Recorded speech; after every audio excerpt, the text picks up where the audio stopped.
ఉంటారు. అవును. సో అందుకనే దాన్ని చేసుకుంటాకి కొంత చేస్తుంటారు. అయినా వాళ్ళు సాగే పని లేదు. ముందుకు వస్తే మాత్రం మట్టి కలిసిపోవడం తథ్యమండి. Okay sir. ఓకే.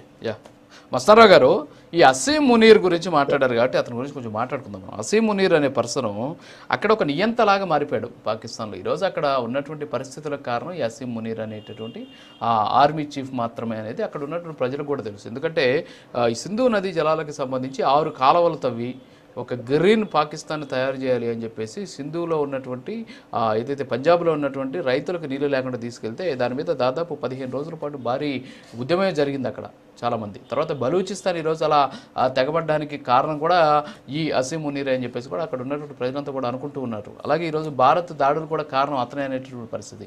అతని మీద అభిశంసన పెట్టాలి అని చెప్పేసి కూడా నిన్న కొన్ని అంతర్జాతీయ పత్రికల్లో కూడా కొన్ని కథనాలు వచ్చాయి, చూసాం మనం. సో ఏంటి అసలు అంటే ఈ సైనిక చర్యలు ఏంటి, అసలు వాళ్ళు పాకిస్తాన్ పరిస్థితి ఏంటి, వాళ్ళకి తెలుసు అంటే వాళ్ళ శక్తి ఏంటో వాళ్ళకి తెలుసు కూడా, ఎందుకు ఇలాంటి సిచ్యువేషన్స్ ఎందుకు వాళ్ళు క్రియేట్ చేస్తున్నారు అనుకోవచ్చు మనం? అంటే అదే పాకిస్తాన్కి సంబంధించి చూసినట్లయితే అట్లాంటి వ్యక్తుల్ని ఇప్పుడు రక్షణ శాఖ మంత్రి కావచ్చు, లేకపోతే వాళ్ళ ప్రధానమంత్రి కావచ్చు, లేకపోతే ఆసిఫ్ మునీర్ ఎవరైతే మనం మాట్లాడుకుంటున్నాం, వీళ్ళు మాట్లాడేటప్పుడు కానీ లేకపోతే వాళ్ళ చేతలు కానీ వాళ్ళ దేశంలో అనుసరిస్తున్న విధానాలు కానీ ఎంత లోపభూయిష్టంగా ఉంటాయో వాళ్ళ పౌరులు కూడా వాళ్ళని విశ్వసించలేని పరిస్థితి ఈరోజు నెలకొంది. ఈరోజు పాక్ ఆర్మీకి సంబంధించి తిరుగుబాటు ఛాయలు కనిపిస్తున్నా, బలూచిస్తాన్ లో జరుగుతున్న వ్యవహారాలన్నిటి చూసినా కూడా పాకిస్తాన్ అనుసరిస్తున్న విధానం ఒక పక్కనేమో ఆర్థిక సంక్షోభంలో కూరుకుపోయింది. ప్రజలని ద్రవ్యోల్బణం కానీ, ధరల విషయంలో కానీ, అటు పరిపాలకుల విషయంలో కానీ గత కొన్ని దశాబ్దాలుగా మనం చూస్తా ఉన్నాం అక్కడ. ఎందుకంటే చాలా సందర్భాల్లో సైనిక తిరుగుబాటు జరిగింది, అధ్యక్ష తరహా పాలన లేదా ఉన్న ప్రజాస్వామ్యం అనేది ఎక్కడా కనిపించదు, ఉగ్రవాదులకు ప్రోత్సాహం, ఇవన్నీ నేపథ్యంలో పాకిస్తాన్ ప్రపంచంలో చూసినట్లయితే అదొక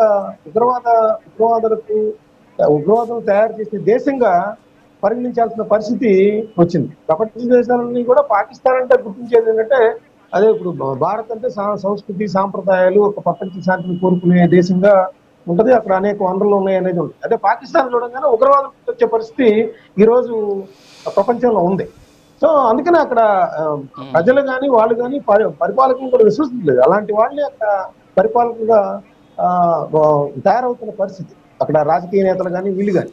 ఇప్పుడు మనం చూసినట్టయితే పాకిస్తాన్ ఎప్పుడు భారతదేశంతో తలపట్టా కూడా వాళ్ళు చెప్పేదాన్ని ఎక్కడ న్యాయం కనిపిస్తుంది. అందుకని ఆయా యుద్ధాలన్నింటిలో కూడా ఎంత శక్తివంతమైన భారత్ సంబంధించి ఒక యుద్ధం పరంగా శక్తివంతంగా భారత్ ఉంది కాబట్టి మనం గెలుస్తున్నాం అనేది పక్కన పెడితే ఎక్కడా కూడా ప్రపంచంలో భారత్ మీద యుద్ధానికి వెళ్ళినప్పుడు ఇతర దేశాలన్నింటినీ కూడా వాళ్ళకి సపోర్ట్ చేసే దేశాలను కూడా పాకిస్తాన్ విశ్వసించలేని పరిస్థితి.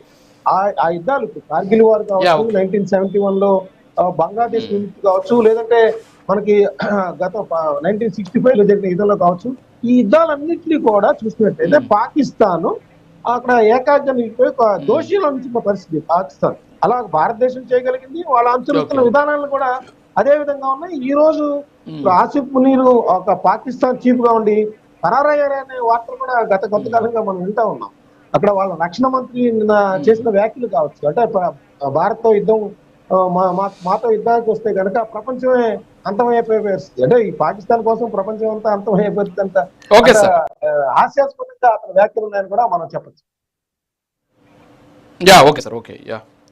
గోపాల్ గారు, సో ఓవరాల్గా అయితే సరే ఇప్పుడు ఇది జరిగింది, తర్వాత ఎలా ఉండబోతోంది, తర్వాత ఏం జరగవచ్చు, అదొక్కటి మాత్రం మీరు చెప్పండి.